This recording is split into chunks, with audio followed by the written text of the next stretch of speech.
Connecticut's #1 local news.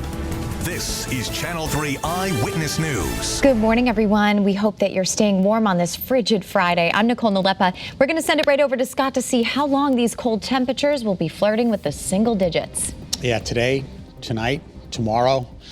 Tomorrow morning is going to be just as equally as cold, so we want you to get ready. Hey, the proof is in the pictures. Take a look at Todd from Colebrook. He sent in this photo.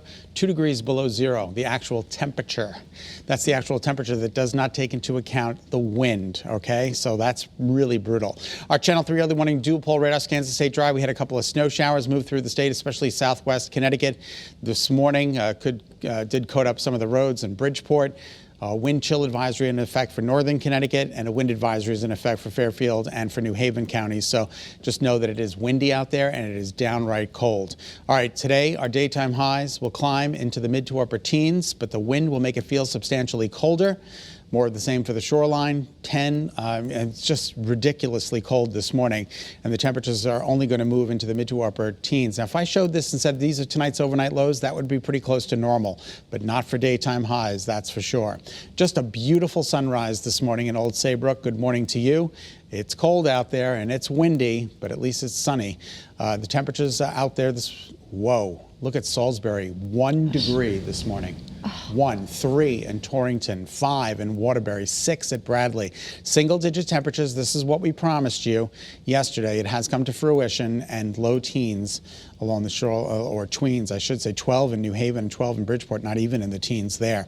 Now, these are the sustained winds, not the gusts. You've got a 22-mile-an-hour sustained wind in Meriden and a 21-mile-an-hour sustained wind in Groton. Let's check in with the gusts. 38-mile-an-hour wind gust in New Haven, 28 in Meriden, 21 at Bradley, 24-mile-an-hour wind gust in Willimantic. So this is what it feels like as you're walking out the door.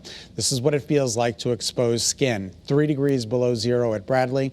Everybody is in the negative numbers. 18 degrees below zero in Salisbury, 16 below in Torrington. Again, this is the wind chill when you take into account the wind combined with the temperature. So your headlines, it's frigid cold to start. It's going to be cold and windy today. Really cold and really windy today. And then we're talking about a storm Monday into Tuesday. That'll be our next item on our agenda. All right, Hartford, good morning. 8 degrees right now with a wind out of the west-northwest at 13 miles an hour. Beautiful skyline in New Haven, north-northwest wind at 18 miles an hour, making that 12-degree temperature feel oh so much colder. Satellite radar confirms, again, some snow showers are trying to make their way in from the Great Lakes. Most have not succeeded. There was a couple of snow squalls earlier this morning, a snow shower, again, in parts of southwest Connecticut. And according to Early Warning Futurecast, tomorrow's weather today, not going to spend too much time on it because there's nothing on it through the weekend. Let's talk about the wind gusts this morning. 9 o'clock this morning, they could be anywhere between 30 and 40 miles an hour through the day today. This is around 2 o'clock this afternoon, between 40 and 44 miles an hour in parts of the state. And then tonight, it's just as bad tonight as it is this morning, but by tomorrow morning, it does calm down a little bit, and tomorrow looks like a better day. So here's Futurecast in terms of our wind chill. Here comes tonight through very early tomorrow morning. Again, brutal night tonight through early tomorrow morning, and very, very cold weather. Daytime highs today in the mid to upper teens, and then your seven-day forecast includes a little bit better tomorrow, better yet on Sunday, and then a storm from Monday into Tuesday that could bring us a measurable and plowable snow. We'll continue to fine-tune that forecast through the weekend and bring you the latest as it comes in. All right, 7:04 is now the time. Nicole, we'll send it your way. Thanks, Scott. Now this morning, Hampden Public Schools will be remote today due to the extreme cold temperatures and the wind chill that you just heard Scott talking about. Channel 3 Eyewitness News reporter Patricia Del Rio has the story. She tells me every Wednesday, ugh, I hate being home. I just want to be in school. I want to see my friends, and I want to play. Christina Laro says her 8-year-old daughter loves being in school and sometimes gets distracted with remote learning. But she thinks Hampden Public Schools' decision to move to full remote for today is best for everyone. With COVID and just knowing the symptoms of COVID, it was, I think, a smart idea on their on their side. The district says the extreme cold conditions will impact the ventilation systems that prevent the spread of COVID.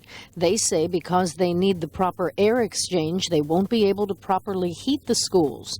Family medicine doctor Howard Selinger says there are also other reasons why it's best to keep children home today, including hypothermia and frostbite. If they're expected to wait at a bus stop, then that is completely inappropriate given the temperatures we're going to have.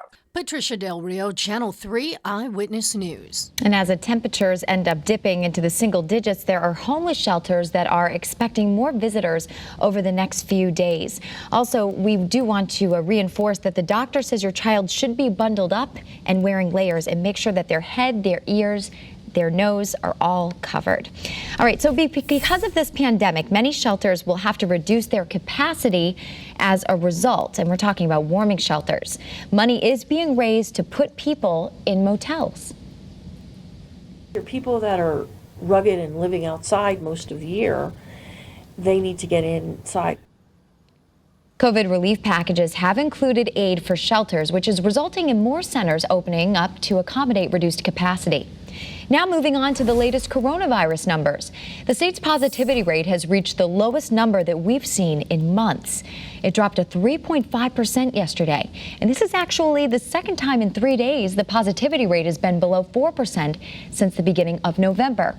We also know that in the last day, 44 more people have died, for a total of more than 7,000 deaths in our state since the pandemic started.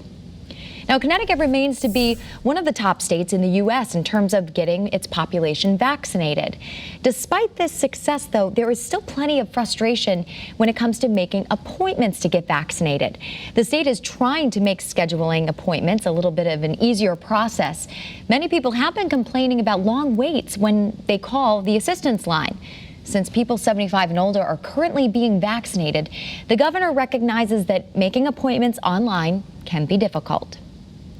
I understand how important that is, especially for those who are older, like myself, who sometimes I even find Amazon confusing sometimes.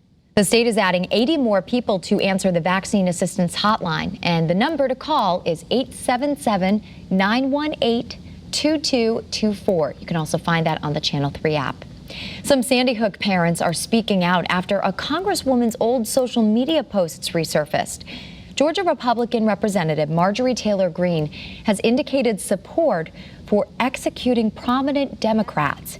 She also called the Parkland and Sandy Hook shootings not real events.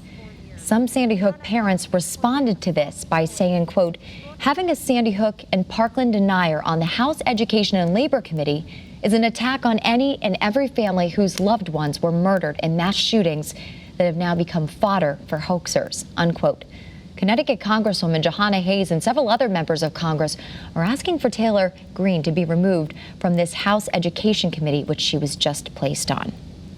Thank you so much for tuning in to Eyewitness News. Remember, you can get news and weather updates anytime on that Channel 3 app, and those weather updates are really going to come into handy today. Please be safe, stay warm, stay healthy, and stay positive. We'll see you back here on Monday. Thanks for watching Channel 3 Eyewitness News. Watch us live wherever you are, on our mobile, on our streaming news app. And you can also watch us on Roku, Apple TV, and Fire TV.